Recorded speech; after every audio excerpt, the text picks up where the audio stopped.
Man, what is happening, my YouTube family? Of course, it is your boy B New. I'm coming at you on this Tuesday. And of course, it is not done. It is dusk in this camp right now because I had such a busy day. I wanted to come at you all earlier because we all know that today is the day that the NBA season does finally tip off, and we are going to be underway for the 2022-2023 season. And I am excited. TNT is going to have a doubleheader tonight, broadcasting 2 games. But of those 2 games, you know which one we want to focus on, and it is none other than that of the Los Angeles Lakers, who will be over in San Francisco at the Golden State. I don't even know the name of their damn arena anymore. What is the name of it since they moved it from the Oak Town? I don't even know, but who cares? Anyway, the point is, they will be having their ring ceremony tonight, and they will get those rings in front of none other than LeBron James and Anthony Davis and company. And they are a little far removed now from when the last time that they received their ring has been, 3 seasons now. And now that will maybe put them on a mission and a quest to go on to try to compete for a ring themselves for this season. Now, as most people are saying, and most people probably believe, that Los Angeles Lakers have no chance at all. But if you're smart, go to FanDuel right now and you put some money on the Los Angeles Lakers to win the finals. And the only reason I say that is because, for one, you never know what can happen in the season. You never know if Westbrook may be traded. What could happen? Let me ask y'all this. If the Lakers somehow, I'm not saying it's possible or it's likely, but I'm just saying it just to be saying it. So calm down, all you haters, before you get out of pocket. Is what if the Lakers was to go out there and acquire Damian Lillard somehow and get rid of Russell Westbrook, and that way Portland can get that big contract off the books, and then the Lakers can acquire the likes of a Damian Lillard. You just never know. You just never know what somebody got in their back pocket. But at the end of the day, let's just talk some real basketball right now for a minute, and let's just be realistic in what the Lakers have and how they look, of course, during the preseason. Now, we do know that, unfortunately, already the Los Angeles Lakers have been affected by injury. And on yesterday's show, we talked about Dennis Schroeder having to undergo surgery on his finger. I believe it was a torn ligament or whatever it was with his finger, which, of course, in his debut, he injured his finger.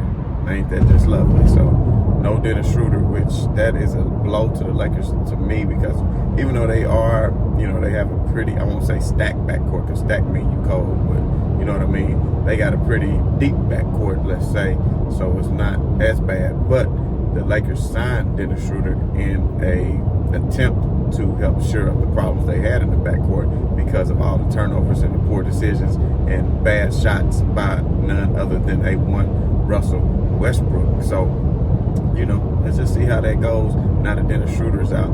But what I want to mention is just got some more news that Thomas Bryant, who we knew had suffered a finger injury as well, has also underwent surgery. And I think what the Lakers are doing here with both Dennis Schroeder and Thomas Bryant, what they're trying to do is make it to where they can recover quickly and be back, because you don't want a nagging injury. So if they try to play through the pain, play through the injury, it's already at the beginning of the season, and they keep re-aggravating and it never heals, and it's something that goes on to linger. I think they'd rather just say, you know what, let's just take any lumps on the chin in the beginning of the season, go with what we got. You guys go ahead and have the surgery, get healthy, come back in a month and still be hella early in the season. And from that point, we can go ahead and see what we got and get this thing going. So other players just going to have to step up and do what they need to do. Out of the 2 centers, I was liking Thomas Bryant a lot better than Damian Jones. In the preseason, he was looking a lot better up until his injury. But I still think Damian Jones is capable of being a rim protector and somebody who can sprint the floor and somebody who can get a lot of easy fast break points if the Lakers can force some turnovers once they start stepping things up on defense. The main thing is, can Anthony Davis be healthy? I think Anthony Davis can remain healthy.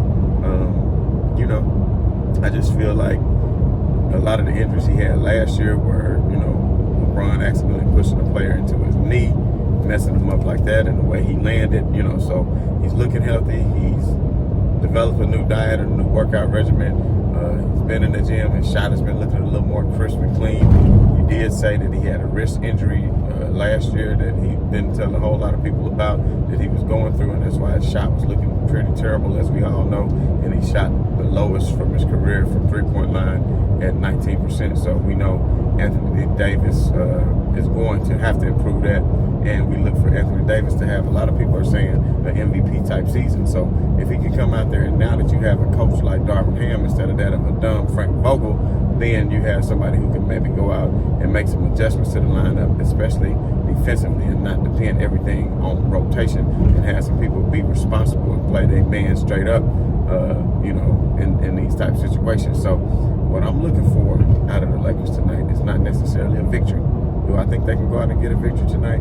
I don't know. It's going to be tough because, of course, Golden State is going to be getting their rings. They're going to be feeling real good about themselves. And it's not like they're going to go out and lay an egg and just lay back and relax. And they do know that they did lose to the Lakers in the preseason, even though that's when Matt Ryan messed around and hit 6 of 9 from 3. And Matt Ryan might not even get playing time tonight. But who knows? We'll see. Who knows what Darvin Ham has up the bag.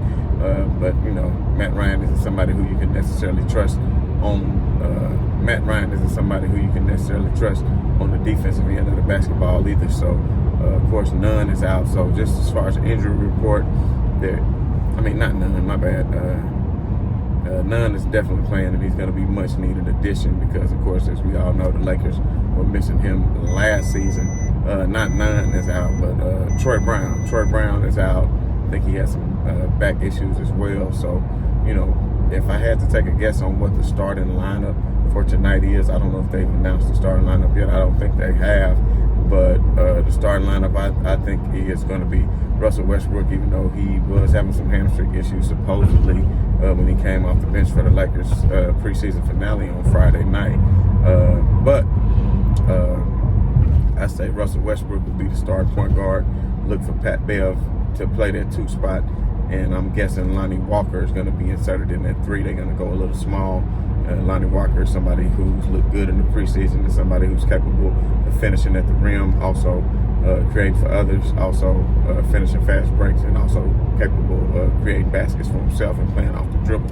So Lonnie Walker, look to see him probably in that 3 spot.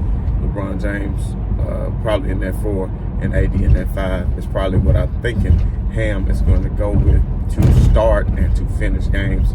AD in the 5, and I think throughout the game you'll see Damian Jones in the 5, maybe playing some with AD, maybe not. But with Thomas Bryant being down, we're probably going to see a lot more playing time. We're going to see a lot more playing time for Wayne and Gabriel. I'm curious to see what Juan Toscano can do, and who the Lakers are going to rely on as far as 3-point shooting, because that's something that they have a lack of, and that's something that really hurt them last season, and that's something that they really hadn't looked good on this season as well. So, with that being said, the Lakers cannot afford to come out of the gate slow. We know that in their first 10 games, they're looking at some crucial opponents that they have to go against coming out of the gate, especially starting the season off with Golden State. So, I got faith that the Lakers can go out on the road and be able to make this game close tonight. And as long as they can keep it close, I can say it is anybody's game. If I had to go ahead and pick a victor, I still have to ride with Golden State. But speaking of Golden State, we can't just mention them without mentioning all the drama, of course, that we know that has been going on within their locker room regarding that of Draymond Green and that of Jordan Poole. Now, Jordan Poole was just extending on his bread, and of course, Andre Wiggins was just extended for his bread. Now, was Draymond Green extended for his bread?